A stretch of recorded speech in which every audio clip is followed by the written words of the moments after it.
And then on the positive side naman, ito naman mga kapiksi, ang nakikita naman natin dito is may taong handang umalalay sa'yo or tumulong sa'yo. This is parang mentor ganyan, coach, no? Pwedeng coach, mentor na parang tutulungan ka niya if ever man na nakapag-decide na kayo, and tutulungan ka niyang umangat, and tutulungan ka niya every step of the way, mga kapiksi. Okay? Ibig sabihin, hindi ka niya papabayaan. Let's say for example, magnenegosyo ka, magkakaroon ka ng mentor dun sa business na gusto mong i-put up, tapos hindi ka niya papabayaan hanggang sa maging stable.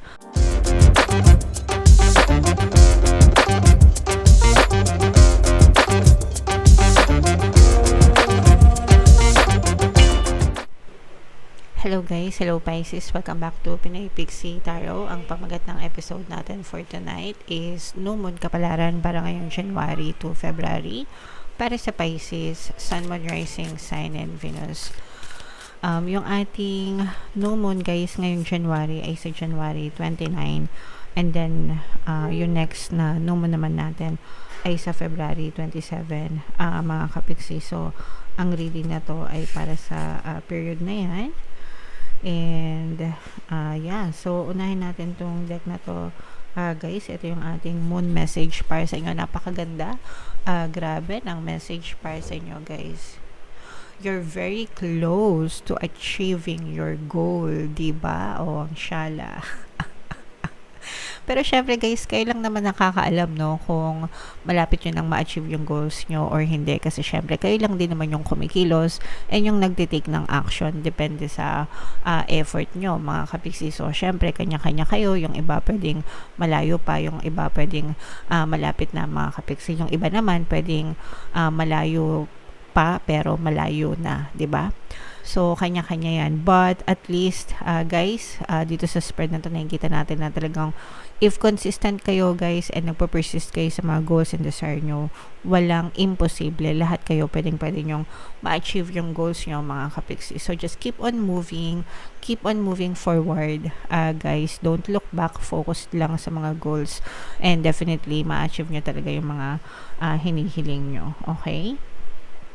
And attuned to the moon, I know that I'm on the right track. Okay? So again, I know that I'm on the right track. I-comment nyo na rin sa comment section, mga kapiksi. Sabihin nyo lang yan palagi if in case na pinanghihinaan kayo ng loob or may mga agam-agam kayo, ganyan. Sabihin nyo lang yan sa sarili nyo, I know that I'm on the right track. Okay? And additional meanings for this card, guys. Now is a good time to review your plans. So January pa lang tayo, guys, no? As of the moment, papasok pa lang tayo ng February, mga kapiksi. So reviewin nyo yung mga goals nyo. 12-month plan, di ba? Mas maganda if yung mga goals na sineset nyo is every quarter, no? So meron kayong goal for first quarter, second quarter, third quarter, fourth quarter, di ba? Para measurable siya, at the same time doable, di ba? Time bound, ganyan. So mas maganda yung ganong klase ng goal setting, at saka para meron kayong natatrack na progress sa buhay nyo, guys. Okay? Alright. And keep the momentum going. Dapat talaga tuloy-tuloy lang, guys, no, as you move towards your dreams. Yung mga small wins nyo, guys, pag nakita kayo ng mga small wins, mga achievements, small achievements, i-celebrate nyo sila. Kasi that ibig sabihin na you're one step closer and closer to your dreams, no? So dapat talaga sineselebrate nyo yung mga small wins nyo, mga kapiksi. Stay focused. Yan, very important. Di ko na alam kung ilang beses ko kayong sinasabihan sa channel natin. Focus. Persist, guys. So focus lang every day, mga kapiksi. And this is a good time, no, to start a new project for some of you, mga kapiksi, kung meron kayong mga bagong simulan, bagong gustong simulan. Actually, yung January 29, guys, yun yung new moon, and at the same time, yun din yung Chinese New Year, no? Kasi nga, lunar, di ba? Lunar New Year. So, good start, di ba? New beginning, new start. So, New Year, Chinese New Year. So, mag-start kayo ng mga bagong projects or mga bagong gusto nyo sa buhay nyo. And of course guys, yung health habits wag kakalimutan.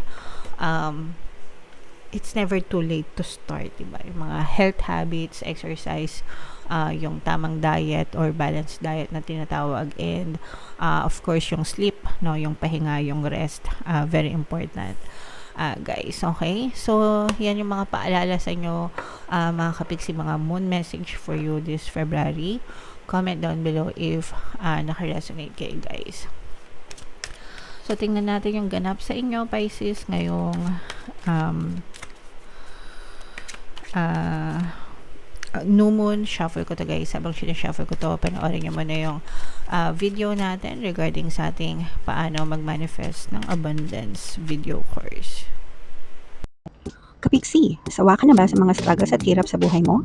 Masipag ka ba at masikap sa buhay ngunit hindi ka pa rin umaasenso? Ilang beses ka na bang nag-attempt magnegosyo at mag-invest pero palagi ka pa rin nalulugi?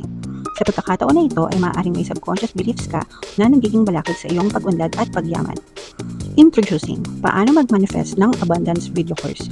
Dito ay matututunan mong ma-overcome ang mga balakid mo para tuluyan ka ng umunlad, umasenso, sumagana, maging matagumpay, successful at maswerte sa iyong kabuhayan, pera, trabaho, negosyo sa lapi at kaperahan ng bonggang-bongga. Dali, mag-send na ng email sa pinoypixie@gmail.com at simulan na ang iyong pagyaman ngayon. Alright, so sa lahat ng gusto mag-avail ng course, guys, yung promo natin ngayong January, magbibigay tayo ng 10% discount, guys, until January 31, kaya mag-avail na kayo. And yung another course natin, guys, paano mawala ang third party at magkaroon ng harmonious na relationship para mawala yung mga sabit sa relasyon nyo, guys. 10% discount din yan until January 31. And abangan nyo yung bagong course natin, paano pabalikin si ex, revise breakup, mga kapiksi. Sa February available siya, abangan nyo na lang, guys. So, Pisces, kayo ay na-represent ng Father of Cups sa ating spread. Ito yung ating moon energy. This is both negative and positive. May mga negative tayo, guys, pero hindi naman masyado, no? Unahin natin yung negative. For some of you, guys, yung iba sa inyo, parang feeling nyo na stuck kayo. Nai-stuck, no?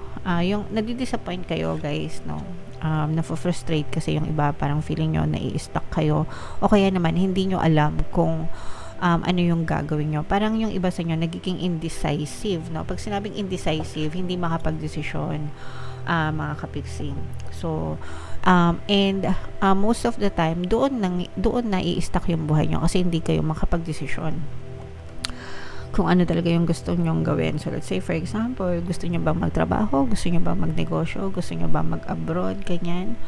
So, parang hindi kayo makapag-decide. So, hanggang sa kung ano na lang yung ginagawa nyo ngayon, yun na lang yung ginagawa nyo kasi nga hindi pa buo yung decision nyo or yung isipan nyo kung ano talaga yung gusto nyong gawin. So, and syempre dahil indecisive kayo, you're choosing your current state, kaya feeling nyo mas lalo kayong nadidisappoint, mga kapiksi.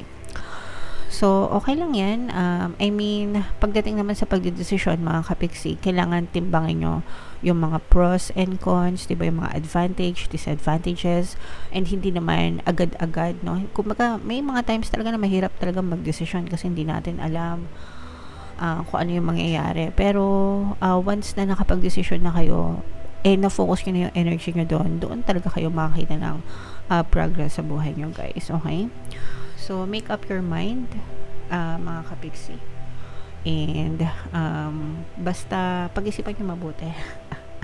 And, kailangan, you have to make up your mind soon, guys. Okay? And then, on the positive side naman, ito naman, mga kapiksi, ang nakikita naman natin dito is may taong handang umalalay sa'yo or tumulong sa'yo. This is, parang mentor, ganyan, coach, no? Pwedeng coach, mentor, na parang tutulungan ka niya if ever man na nakapag-decide na kayo, and tutulungan ka niyang umangat, and tutulungan ka niya every step of the way, mga kapiksi. Okay? Ibig sabihin, hindi ka niya papabayaan. Let's say, for example, magnenegosyo nga, magkakaroon ka ng mentor dun sa business na gusto mong i-put up, tapos hindi ka niya papabayaan hanggang sa maging stable yung negosyo mo, and lahat ng tanong mo, ganyan, sasagutin niya. So, maswerte ka kasi hindi ka nag-iisa, mga kapiksi. Meron kang matatakbuhan and meron kang matatanungan if ever. Okay? And may mga good karma din, no, na maaari kayong ma-experience. Actually, ito makulay naman yung nakikita natin para sa kaperahan nyo, Pisces, no. So, yeah. Maganda naman yung nakikita natin para sa inyo. So, ituloy-tuloy nyo lang, mga kapiksi. And for some of you guys, dito nakikita natin na parang you're digging deeper, no? Nagkakaroon kayo ng enough knowledge, lalo na kapag nag-spend kayo ng oras sa isang bagay. So, let's say for example, nag-aaral kayo ng stock market sa simula, wala pa kayong alam, di ba? Pero kapag you spend hours and hours studying yung tungkol sa stock market or kung ano man klase, let's say for example, real estate na investment or ano ba, kahit ano, milk tea, ganyan. Pag palagi kayo nanonood ng mga videos or nanonood kayo ng mga tutorials or nagbabasa kayo ng mga vlogs, ganyan, of course, matututo talaga kayo, mga kapiksi. So, spend time, no? Give it time, spend time, explore hanggang sa malaman nyo talaga kung saan kayo interesado. Minsan kasi may mga bagay na interesado tayo sa simula, no? Na curious tayo. Pero pag tumatagal, nawawala yung interest natin, doon nyo nare-realize na, hindi para sa akin to, ayaw ko pala to. Okay? So, okay lang yun, guys. Kasi naman doon sa sumubok kayo tapos ayaw nyo pala, diba? So, mas malaki yung loss nyo. So, kaya maganda din yung nag-iisip ng mabuti kesa dun sa padalos-dalos, mga kapiksi. So, sabi nga guys, ayan no, these are new beginnings para sa inyo guys. Mga bagong idea na pwede nyong i-explore, mga kapiksi. For some of you, maaaring meron din bagong relasyon na kumatok sa inyo. Parang nagpapalipad hangin ito, guys, pagdating sa relationship. Nagpapahaging, hindi palipad hangin na parang nagpapatama sa'yo, na may gusto sa'yo, ganyan, crush. Nagpaparamdam, kumbaga, nagpaparinig, no? Yeah, so this is sa love life naman, mga kapiksi, na parang merong nagkakagusto sa inyo, guys, no? So, syempre, applicable to sa mga single, sa mga ready sa relasyon. Kung kayo naman ay in a relationship na, mga kapiksi, ang nararamdaman natin dito is parang nare-rekindle yung relasyon nyo and parang mas nagiging sweet sa inyo yung inyong partner o specific person, guys, okay? And of course, finally, lumabas sa inyo yung energy ng swerte. So, it's never too late, di ba, Pisces? So, sa kahit anong aspeto ng buhay nyo, guys, no, maaari kayong swertehin ngayong new moon season. Swerte sa buhay, swerte sa pag-ibig, swerte sa pera, swerte sa kahit anong kapalaran nyo, guys. So, ito, huwag nyo nang pakawalan, i-mind nyo na sa comment section. And palagi nyo lang sabihin, guys, swerte ako sa lahat ng aspeto ng buhay ko. And pwede rin kayo makinig ng mga pampaswerte subliminals natin, guys. Sandamakmak yung pampaswerte natin dyan. Super effective, madami na tayong mga success stories. So, pakinggan nyo lang, guys, mga katulong, para gumanda yung daloy ng swerte sa buhay nyo. Okay? Alright, so i-mind nyo na yung mga swerte na yan. Itong mga new love connection, itong mga good karma, mga kapiksi, no? I-mind nyo lahat, guys, sa comment section. Deserve nyo yan, mga kapiksi. And comment down below if naka-resonate kayo, Pisces, for more tarot readings, guys. Ito yung ating playlist. Ito naman yung ating success stories ng paano mag-manifest ng abundance video course. Click here to subscribe, guys. Ito yung ating mga pampaswerte subliminals. Thank you for liking, sharing, and subscribing. See you again next time. I love you all. Have a nice day. Bye-bye.